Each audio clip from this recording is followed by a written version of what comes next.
মহান আল্লাহ তাআলা বলছেন, ওয়াম্মা মান খাফফাত মাওয়াজিনুহু, বিচারের মাঠে যার নেকির পাল্লা হালকা হয়ে যাবে।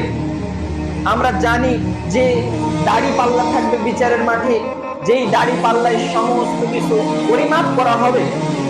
সেই দিন আমাদের আমলনামা, নেক সওয়াব, নেক আমলনামা মহান আল্লাহ সুবহানাহু ওয়া তাআলা পরিমাপ করবেন।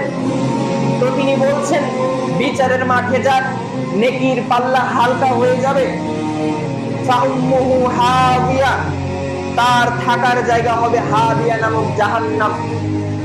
ওয়ামা আদরাকা মা হিয়া, তিনি মুহাম্মদ সাল্লাল্লাহু আলাইহি ওয়াসাল্লামকে প্রশ্ন করছেন যে, মুহাম্মদ সাল্লাল্লাহু আলাইহি ওয়াসাল্লাম, আপনার কি জানা আছে এই হাবিয়া নামক জাহান্নামটি কি? আপনি কি বলতে পারবেন? যে নারুন হামিয়া, এই জাহান্নাম, এই হাবিয়া নামক জাহান্নাম হচ্ছে যা একটি বিশাল বড় আগুনের খন্ড টুকরা, বিশাল বড় একটি আগুন। তিনি জাহান্নামের পরিচয় দিচ্ছেন। সম্মানিত উপস্থিতি, মহান আল্লাহ সুবহানাহু ওয়া তাআলা বলছেন যে, কাল্লা লা ইউমবাদান্না ফিল হুতামাহ,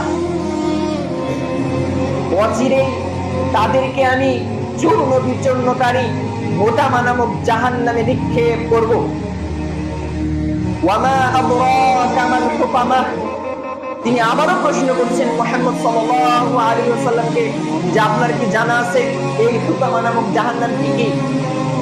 তিনি প্রশ্ন করছেন, ওয়ামা আদরাকা মা হিয়া, ওয়ামা আদরাকা মা হিয়া, নারুল্লাহিল মুকাদ্দাহ আল্লাতী তাত্তালিউ আলাল আফইদাহ ফি আমাদিন মুমাদ্দাদা।